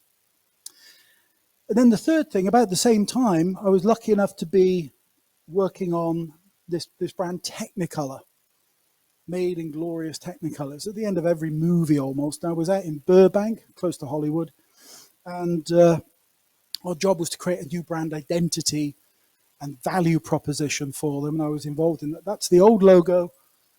We created that, which we called Soundstage, to sort of bring them into the 21st century. And I was getting a tour of the backlot, the sound stages where they make programs, TV programs. They were making the American version of The Office when I was there. And it was full of people, the soundstage. And I asked the guy giving me the tour from Technical, I said, God, how many people do you employ? He said, no one. Everybody's independent. He said, it'd be too expensive, it's too inflexible. He said, all of them are independents and they work with us pretty regularly. We move them from project to project. And I just thought, you know, an agency that had that model, that would be a surefire winner. And that was the final tweak I needed to say, okay, we need to do something. And there's something in this. So let me get back to that $35 million burger. So what we did since 2011 to last year, if you accumulate all our revenue, it's $35 million. That's what we've done in 10 years. And I did that number, and I thought, geez, that's a lot of money. that's success. But always you think, well, what could we do? And so now we're asking ourselves, okay, how long will it take us to build a $100 million burger? How long to accumulate the revenue up to 100 million? We reckon 5 years at our current sales, but wouldn't it be cool to do it in 3 or 4 through organic as well as acquisitive growth? So we're looking at both of those things in our own growth. Now, how are we going to achieve that? Well, this is our business strategy. It's not very long, but it's very straightforward. We believe we should have a broader offering, so everything, going all the way from market research, from film, branding, content marketing, social media marketing, right the way through. So a broad offering, and it should be available everywhere, wherever our clients want it. So everything, everywhere. Then the second part of it, it helps if you're bigger. You can fund more things. So we need to get bigger. That's why we're so obsessed with growth. We believe that's important in today's world. And we need to get better at what we do. We need to improve what we do. That's a constant. So everything everywhere, bigger, better. 4 words, that's the business strategy. And anybody in up who comes up with an idea that fits the strategy, we listen. I'm probably sharing business secrets here I shouldn't be sharing, but anyway. I'm also a believer in the Flat Earth Society. Now, I don't know if anybody's studied this. Quite interesting. Some people really believe it, by the way. They're probably Trump supporters. But anyway, some people do believe that the world is flat. Now, I've flown around it a few too many times to really believe it. But the point I want to make is a fantastic book by this guy, Thomas Friedman. He writes for the New York Times called The World is Flat. And in that book, I think it came out about 2008. It is the vision of what we've become. It's the fact is that the world is your market. You have to think of it that way. You can sell anywhere. Your people can be anywhere in our case, and your competitors equally could come from anywhere. But a really good book, really worth reading. Some of the words we don't use, we don't talk about freelancers, we talk about members, we don't talk about network. LinkedIn's network, and I've got about 4,000 people on LinkedIn. I don't know 90% of them. It's a network. We're a community. We're really tight.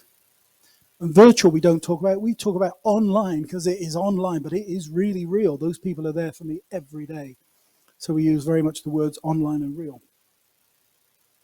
So this thing about, well, were we lucky? And I think, no, we were fortunate. We were fortunate that we took decisions on our business in terms of we worked in the cloud when coronavirus came along. We didn't have to adjust anything. We work heavily in life science and health. That area is just booming, going through the roof. And finally, we're digital, and the world's going more digital. Absolutely. So we were fortunate. So a little bit about the future. I was with a Swedish company last week. Maybe some of the Swedes will recognize them, called Mölnlycke. They make surgical bandages and dressings. They have just taken the decision corporately. They're going to have all their employees can take 2 days a week to work where they want. 3 days a week in the office. And I'm hearing that from more and more clients in Sweden. That they're saying, yeah, you should be able to work flexibly. And many companies have said, considering that for desk workers. And obviously the benefits, and I know this because I've done it for 10 years, are the productivity gains. And actually the employees in this case, they're happier. They get a more flexible life. So we believe this will be a hybrid of the future. This will change things. For the companies, there's a big benefit. You can have smaller offices, less cost. And so actually you can downsize when it comes to office space. I think that could mean there'll be more of a need for regular meetings, physical meetings, off-site. We love off-sites. They're way, way more interesting, productive. So I think that could be a consequence. This is from a UK client we work with. I can't tell you where. They've got a 29.3 billion pound economy in the UK. It's a region of the UK. We did a lot of interviews with real estate people. And this is a direct quote from the real estate company, one of Britain's and the world's biggest. We see a sizable contraction in the office space sector. Companies are looking to move out of expensive facilities to smaller footprint offices, driven by employees working remotely. But they said 30 to 50% of the time. McKinsey surveyed 278 executives last year. They see that people are planning to reduce office space by 30%. That will affect demand for restaurants around where offices are, obviously. Their travel practice estimates that about 20% of business travel, the most lucrative segment, could be hit. Knock-on effects on employment in commercial aerospace, airports, hospitality, food service. So these things are happening. We just started running our first physical workshops again about a month or so ago, which is great because we do prefer physical workshops. It is way better. You get more out of it for sure. But we're now starting to see more and more. We'll also include people online in every workshop. That's going to stay, hybrids. So you really got to gear up with the technology, I think, in conference centers to offer that every day. I think there's going to be more of a demand. As I said, we run about 50 of those sessions a year. So this is a really interesting one. I was in Gothenburg about a month ago giving a speech.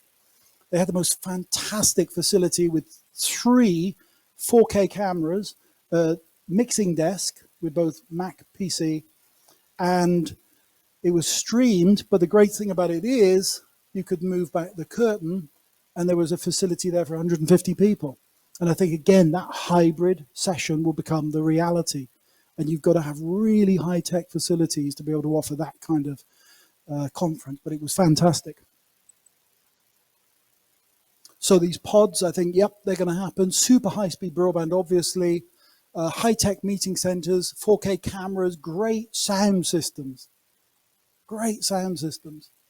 Apple PC platforms, and obviously the staff who can operate, and even shorter meeting times. I think you're going to see 2-hour meetings. They drop in to have a global meeting with HQ or the UK or whatever, and they want a room for 2 hours, 3 people, 4 people, and lunch. I think you're going to see those kind of meetings happen as well more.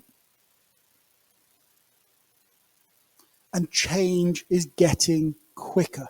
It's speeding up. It's obvious. We're seeing that every year in our own business. So I'm coming to the end. I'm almost on time. I'm going to offer 2 bits of advice, just sort of to close up. Digital and search is key. Okay? I did a quick search last night, and you can see the results here.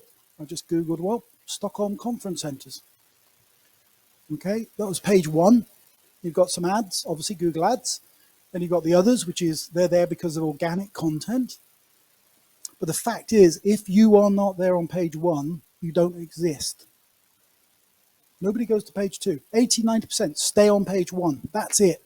That's their sort of set that they're going to choose between. So I don't know if anybody's ever done this. I guess we've all done it. Who's Googled themselves? Yeah, we all Google ourselves just to see, are we significant or have we done something wrong or whatever? It's a really interesting thing. And my name, I mean, it's not John Smith or, I don't know, Sven Svensson. It's not the most common name. And when I did this, it was about 11, 12 years ago now. I thought, I'm the one and only, surely. There were all these other Julian Stubbses around the world. My God, that pisses me off, just thinking about it. Because the trouble is, you know, I have to sell myself and I need to be on page 1 and people need to find me. I wasn't even on page 1. And there was a guy, the one guy there, he's an American footballer. He was on YouTube and everything. There was another guy, the worst guy, the guy actually in the middle with the glasses, a marketing professor at Greenwich University. He was even in my space. So, I mean, that's a problem. There's a problem on LinkedIn. They couldn't even find me on LinkedIn. So we solved that problem with great content. Great content solves the problem. Now, you can buy your way out of the problem and spend money with Google on ads or LinkedIn on ads. It's way cheaper and more effective to build organic content on landing pages. Okay, so you get found, and that's what we did. If you Google me at any time, see how many hits I am on page 1, look at my films, look at my images, whatever. But the fact is, you have to be there when people are searching. Really important. So why is this story important? Because if you don't Google well, you don't exist. That's it. About 60, 70% of our business, our clients have never heard of us. They find us through search, organic search. We spend a bit on AdWords as well, or Google Ads now, but it's mainly organic content, which we do the search engine optimization on, so they find us when they search. So you're writing content about topics they're interested in, not necessarily what you're interested in. And that's the key to it. You mustn't oversell yourself when it comes to content, interestingly. You write about their interest.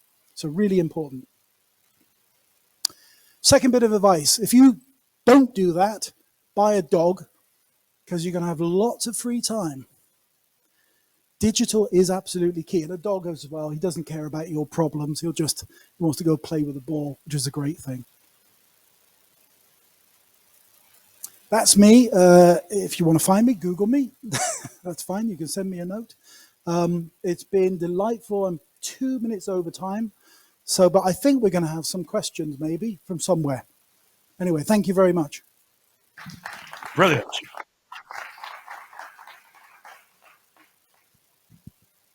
So any questions or observations?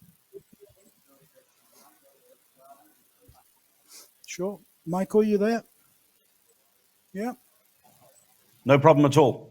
We do have questions, and Evelyn's going to ask the first one. If you do, ladies and gentlemen, watching us now or live in the rooms, please grab a press to talk microphone, bring it towards you, and literally keep the red button down when we acknowledge you here or in Stockholm. Evelyn, go ahead. First question.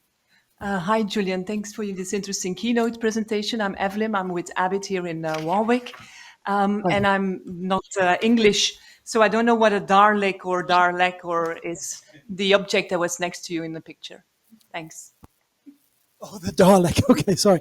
Okay, there's a very strange British TV show, started like in 62 or 3. All kids grew up with it. It's still on today, called Doctor Who. And Doctor Who, the arch enemy of Doctor Who is the Daleks. So in the pandemic, and this was like April last year, 2020, we'd just been through, everybody was worried, what the hell's going to happen to our business? Is it going to fall off a cliff? We're going to be out of business in April, May. We suddenly saw the numbers and we were growing. And sometimes you've got to buy yourself a toy. So I phoned up the production company for this TV show and I said, can I buy a Dalek? I had the toy ones as a kid. I want a real one that talks. And they sold me one. They made it and we shipped it to Sweden. It's the only one in Scandinavia. So yeah, that's what a Dalek is. Google it, but it's quite fun. Okay, thank you. Brilliant. Thank you, Evelyn. Have you got other questions coming up in Stockholm? Would you like to We've got ask one any here, from yeah. that side? Yep. Go ahead. Hi, everybody. Thanks, Julian. Thank you very much. That was a great presentation. So we run businesses that are operations on site in which people cannot escape so easily from having to be here for our customers. So how do you reconcile this view of having to, because if we give this sort of work-life balance to our head offices and desk workers, as you said, I find that we risk creating a rift between and recreating what used to be a blue collar, white collar kind of thing. So what are your thoughts on that? I mean, without that, when we set it up, we realised, nurses in hospitals can't, sort of disappear and work remotely. It's not going to work. I mean, it is for certain types of office worker, without a doubt. However, I do think there are opportunities for more flexible working, work-life balance to figure out how do you use tools more effectively for some of your functions to be more remote and to allow people actually to work more remotely, because the tools work fine. I think the big fear amongst traditional companies is how do you measure productivity? And they kind of fall back on the idea the only way we can measure productivity is they come in the office and sit down and we watch them. Now that is a terribly 19th century idea. So I think it's changed. I don't know how you would approach that. A really interesting question, because I don't know enough about your particular setup. I do think there are instances where you don't need everybody physically on site. I think there are opportunities to improve the balance and the work-life balance. Any more? Thank you. We have another question from Warwick. Let's go over to Rachel. Thank you. Go ahead. Hi, Julian. Hi. Question for you in terms of the 24/7, 365. How do you get a work-life balance if everybody is still, if we move to that model of we're available all the time? Is there not a bit of a contradiction there? And how do you manage that within UP, please? Okay, so what we do with our people, it does come down to a huge amount of self-responsibility, as I said, and trust. So last night on the call, there were 3 of us at whatever time of the evening it was. All of us will manage our own time and take time off during the day to make up for it. And so we very much allow individuals to manage that. We do not measure time. We measure performance. Did you deliver? Is the project delivered on time? We don't measure, did you come in at 9 and leave at 5? We think that's a pointless measurement in today's world. As I was trying to make out with the me looking at YouTube at early in the morning and working late at night. It's down to the individual to deliver within the constructs of the project and their job. So those people on the call late last night, if they don't want to come in this morning or sign on this morning and be working, I understand why. So you've got to have a bit of trust in that. Good question. Thank you. We have a question here in Stockholm also from Lotta. Oh yeah, Lotta. It's from me and Sherlinde here at Skogshammenvik. We wonder if you can have a good of advice about what is the largest challenges for us on on-site venues now. What do you think that we should focus on for post-Corona? I think as a trying to sort of hint at, and I really am, I don't think anybody could guess this, but I think your product will go through changes. So on the product side, the offering you've got will change. I think on the investment side, technology.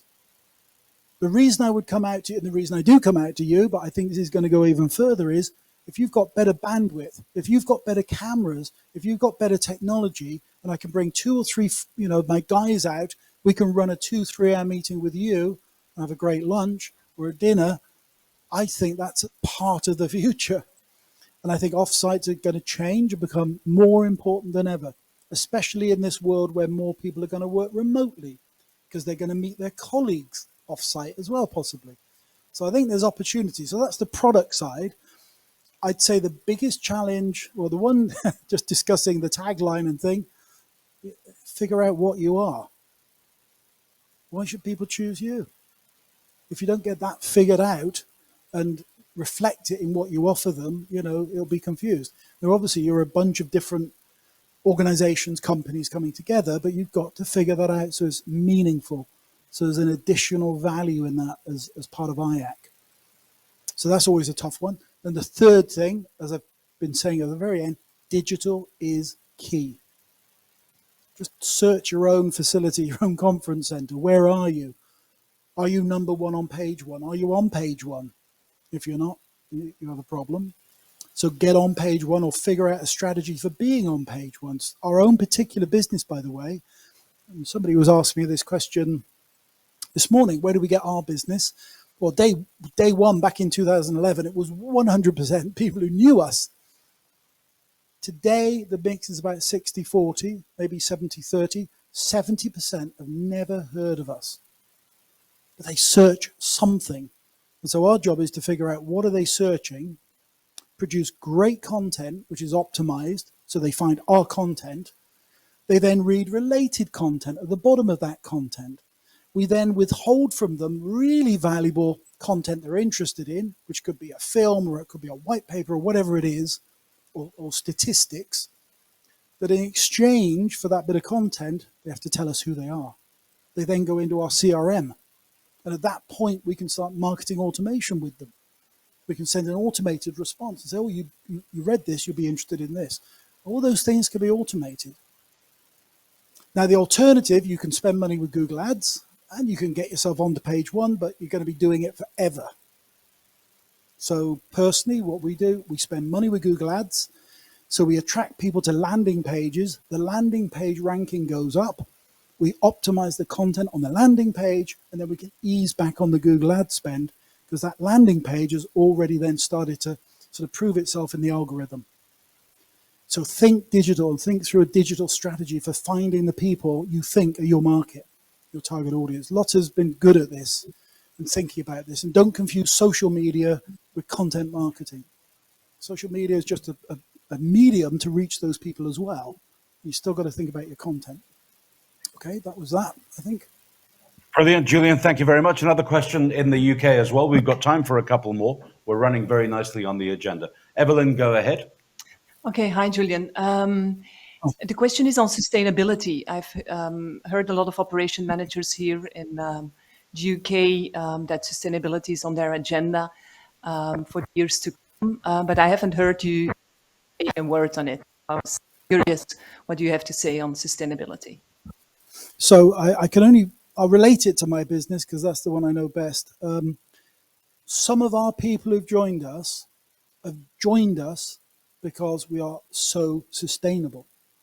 So think of it this way. I used to drive, the motorway is called the E4. I used to drive an hour into Stockholm, an hour out of Stockholm, sit in the big office, pump out CO2, spend money on fuel.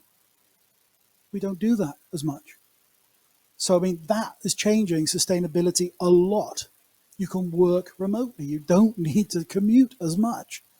So our model, a lot of our people love that aspect of it, that they don't need to do that and pollute the environment and spend money doing it. So we believe, again, you've got to find models that are going to be sustainable for you, that are more efficient, more productive, and yet still cut back on CO2, certainly. Lovely. Thank you very much. Anyone at your end in Stockholm, Julian, with a question? Yeah, thank you. Liverpool fan. Thank you, sir. See you in St. Petersburg in May next year, I hope, Julian, again. Yes. You talked about your event in Parma and addressing that time in the classroom or the meeting room versus the social side. We're a group of operators here, and the first thing I thought of is, what do we need to put on in the future that isn't focused on the classroom but is focused outdoors to provide that social experience for you that maybe we haven't done beforehand? And is there a balance, you know, in terms of somebody evaluating coming to your conference in terms of what they take educationally and what they get socially? Is there a risk of going too far the other way? What have been your experiences with your people? Well, that meeting was a really good example, and funny enough, we got the balance about right with that one. We kept the work session short. And by the way, when you're giving a speech personally, I like the TED model, 18 minutes.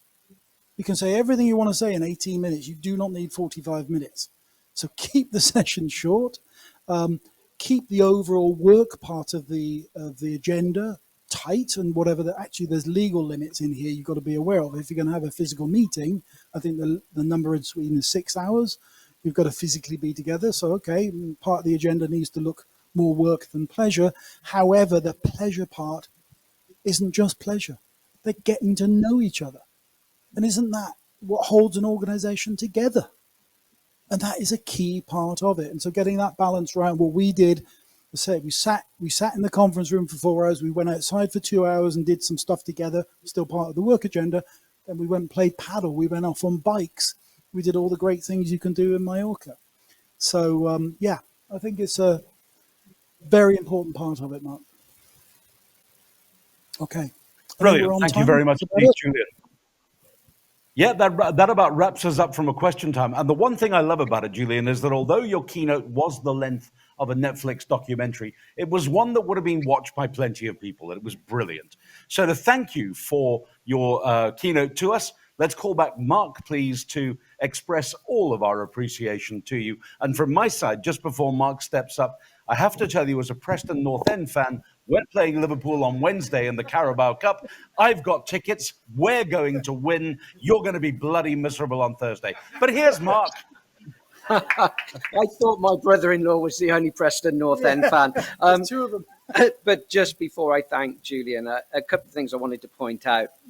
For me to get here yesterday, I used 4 different online tools to work out where I was and how I needed to get here. I used Apple Maps, and then I Googled the different property venues. And then I went on Uber and tried to find the venue I needed to get to as well.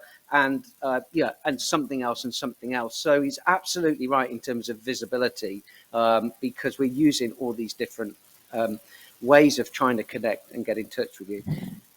The other point that Julian made about, well, how are we going to cope? Well, it's Benjamin who talked about how are we going to cope with this divide and this remote working concept. Just remember the first 4 weeks when everything stopped, when we had to hit those phones, ring all of our customers and work out what the heck we were doing. We did that from home. Our sales teams, our marketing teams, our management, our head of, we Zoomed our executive chefs in to do virtual culinary. It is possible to do it. And yes, we might have to work on, that divide between on property and off property. But again, I just throw it out there. It's tough, but maybe there is a way for us to embrace this within the hospitality and meeting sector. And that 35%, I've got to reference that 35% are 1099ers in the US, and conversations that we've had in Europe about the fact that we are using more agency, more consultancy staff to be able to get the right talent in. And here on this island, I've heard nothing more about 6 venues in a line that are sharing people, facilities, supplies, furniture. There's collaboration that's already taken on. That spirit of a membership is already there, but maybe just not with the structure that Up There Everywhere's got. So maybe there's effort and room that can be put into greater collaboration because, ladies and gentlemen, together we know that we're stronger. So on that note, I must step away. This gentleman here, Julian, who joined us in 2014 last, created a persona for IACC. And look, there are no grey suits. Remember? Yeah, the 50-year-old man, grey suit. That was the IACC persona. Yeah. What a changed persona. We've learnt a lot from you today and back then. Thank you, Mark. Thank you. Thank you. See you in St. Petersburg. Thank you.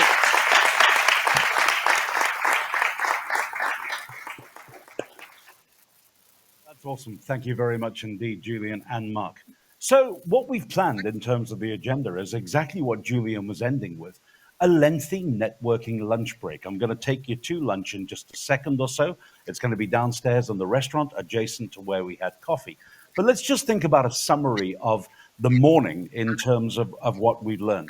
We said we wanted to let go of fear, and we wanted to let go ultimately of distance between us and the market or ourselves and everybody concerned at that level. And the slogan that you wanted to say to people who've got to let go of things is kind of be involved in your business and with each other so that we can all evolve together. And I think those things are certainly worth remembering because, as Julian said in his keynote, there's a lot of excitement and change and perhaps worry ahead for all of us. Yes, things are going to be different. Yes, you're going to need massive high-tech facilities or partner with organizations like Abbott that can help you run this kind of stuff. In data terms, this year, the year of big data, it's being called in the IT world, our world, to give you an idea, will produce about 470 zettabytes of data. That's a zettabyte is a trillion gigabytes, so slightly more than your phone contract. And our world will produce 470 zettabytes of data. By 2025, the industry is gearing up for our world to do in excess of that figure every single day, not annually. So digital space is going to be absolutely crucial to us. And we're going to have to think about how we high-tech our facilities, because in many respects, rather than just becoming conference or event centers, where indeed people have come to us just to get together and network, they're going to be using you for smaller, more direct, and more personal meetings that involve doing exactly what we're doing now here in Warwick, live in Stockholm, and a virtual audience watching us from around the world. It's going to happen more and more and more, and this is going to become the norm.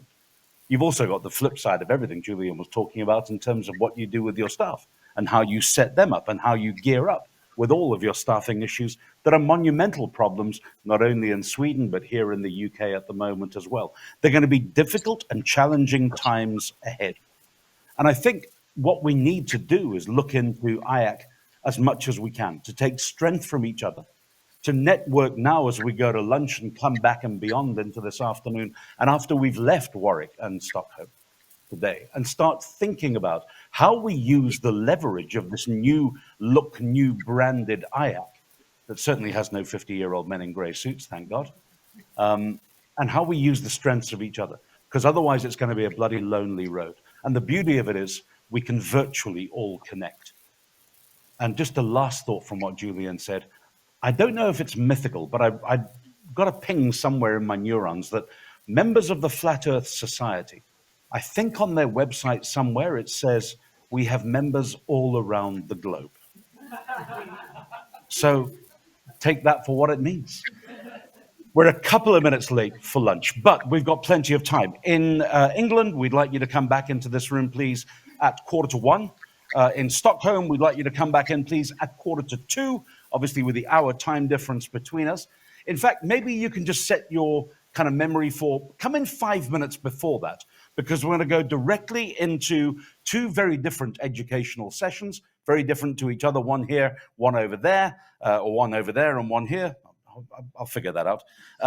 So you know what to do. In the meantime, enjoy lunch, network the hell out of each other, grow and enjoy. We'll see you back for an even wilder, crazier afternoon. Thank you.